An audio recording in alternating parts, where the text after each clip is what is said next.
Relaxing into meditation. The basic practice of meditation involves sitting quietly and turning the energy that usually pours out through your senses back into yourself. You close your eyes and focus your mind inward.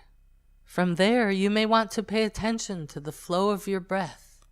Its natural rhythm will help keep your mind focused and quiet. If thoughts come up, the best thing to do is just let them float by and keep your mind focused on your breath.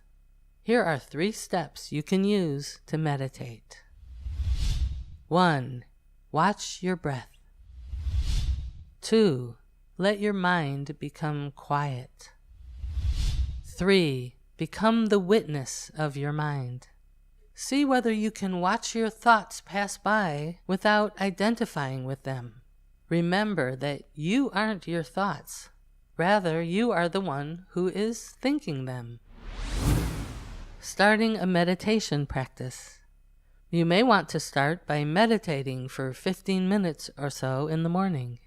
You can start with a shorter meditation and gradually extend the time until you've reached a comfortable but substantial time, such as 1 hour of meditation each day, or every few days, or once a week.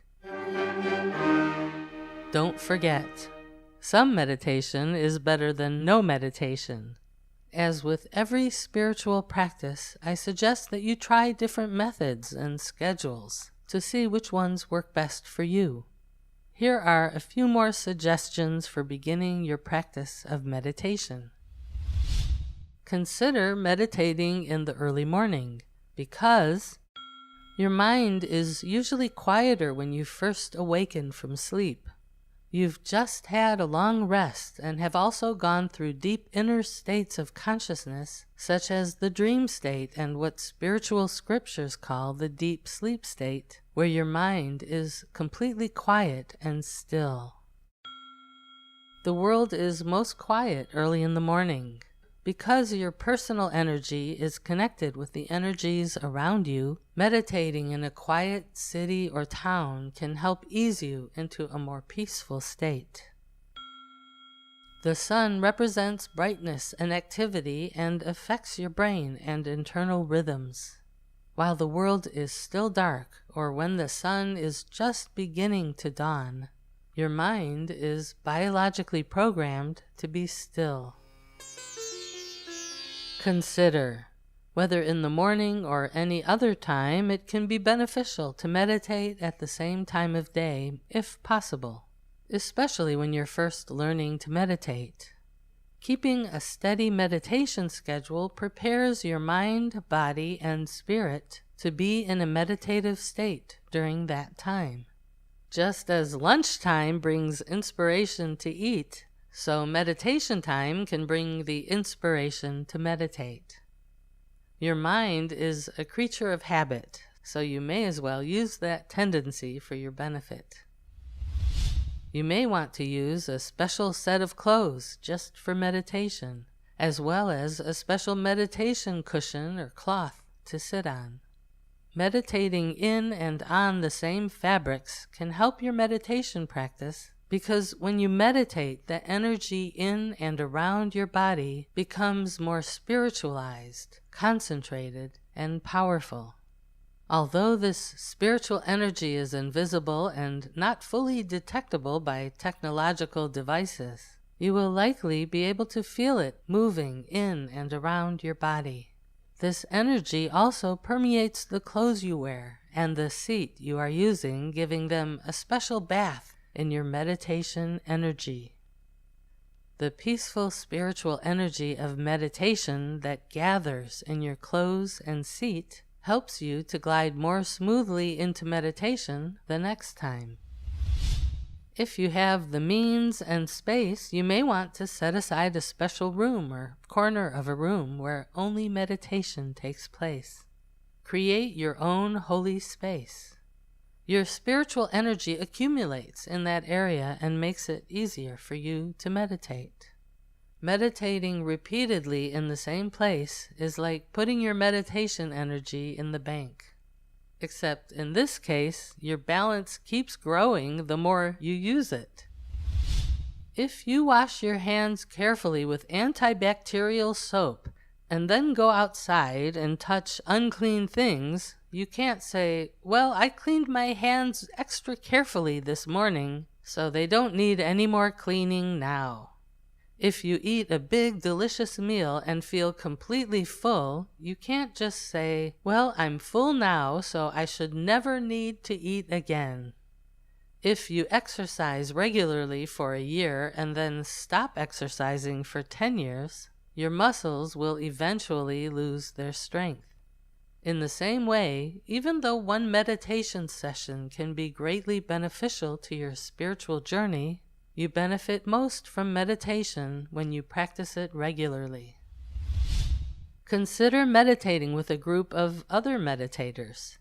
A room full of concentrated, quiet minds can help you keep your mind still for several reasons.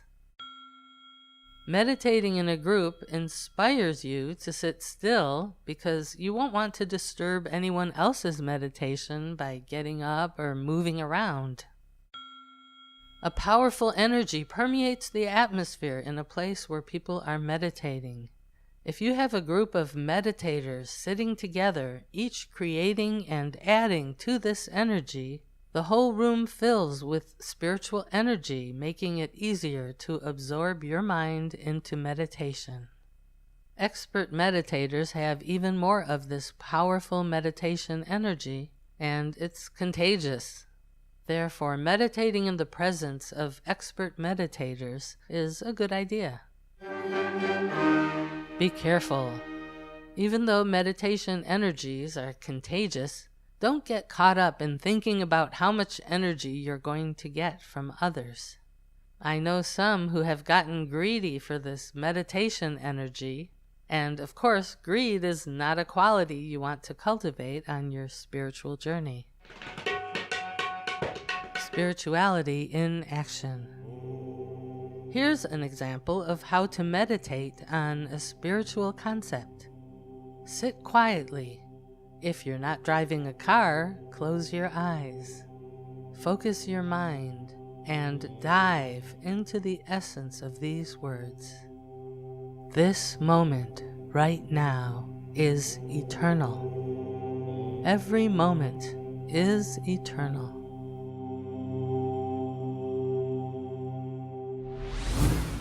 What is flapping? 4 monks were meditating in a monastery.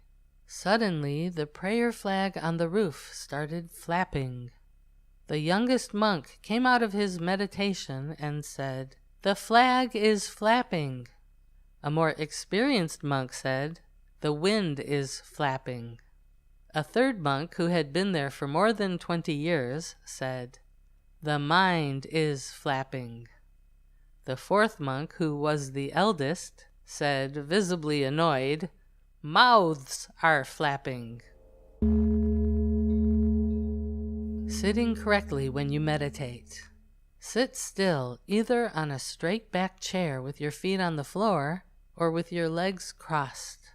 Yogis usually suggest sitting in a cross-legged position for meditation. Cross-legged configurations help circulate the energy within your subtle system, making your body like a closed circuit. A lot of meditation energy leaves your body through your feet and hands, so crossing your legs helps to keep the energy from your feet moving back up into your body instead of moving out through the soles of your feet to dissipate into the air. Personally, until getting some osteoarthritis in my knees, I've preferred to sit in a posture called half lotus, in which my legs are crossed with one leg resting on top of the other and that foot resting on top of the other thigh. Some limber folks are able to sit in what is called full lotus posture, with their legs crossed and both feet on top. If these fancy positions aren't your cup of chai, you can just sit in a regular cross-legged posture, or perhaps kneel with your calves folded under you and your derriere resting either directly on your feet or on a pillow tucked between your seat and your feet. If sitting on the floor is difficult for you, you can also sit comfortably upright in a chair with both of your feet flat on the floor. Consider. If needed, you can sit on or support the small of your back against a wall with a pillow. You can even meditate while lying down in bed, although habit may bring you into a state of sleep instead of meditation. When sitting for meditation, you want to keep your spine as straight as possible while staying relaxed and comfortable. The spiritual energy is said to move up through your spine, so a steady, straight, and relaxed posture can help create a good space for that energy to flow through your spine. You may also want to touch your thumb of each hand to the first finger, like making an OK sign. This is called Chin Mudra, and it allows some of the energy that would normally flow out of your hands to circulate back inward, bathing your body in more of your own meditation energy and spiritual life force. Spirituality in action. Try bringing the tips of your thumbs and first fingers together. See whether you can feel the increased energy flowing from your thumb into your first finger and vice versa. Or you can bring the palms of your hands together in a prayer pose and feel the energy connect there. If you want to quiet your mind during the day, you can meditate outside in nature or even on a bus, train, or at work. During a break, signed your boss. One of the closest experiences many people have to meditation is when they take a short nap. You know how it feels to just settle down and relax your mind into that peaceful sea of your own inner consciousness during an afternoon nap? If you're lucky, during a short nap, you'll experience that one moment of shift where your mind is reset and filled with new vibrant energy. This shift is similar to an experience you can also have in meditation, where you may sit quietly for a whole hour just to experience that one precious moment of spiritual rejuvenation. Be careful. As with everything else, the key is moderation. You don't want to be extreme by meditating too much, or your mind may become a little spacey. Let your practice develop gradually and naturally. Spirituality in action. A global awareness meditation. Sit quietly and contemplate all the things that are going on around the earth right now. You may want to sit outside for this exercise so that you can hear the sounds of nature and feel the gentle rumble of the earth under your seat. Let your thoughts calm into a deep awareness of all that is happening on this planet, much less the entire universe. Become gently aware of a world filled with people laughing, crying, yelling, loving, sleeping, dreaming, giving and taking, with dogs barking and wild animals killing, being killed, and loving and protecting their young. Remember all the insects, fish, animals, plants, and people that are working, sleeping, eating, and starving, living and dying, all on this very earth upon which you sit quietly. Offer a prayer of blessings to the whole world from within your powerful state of meditation.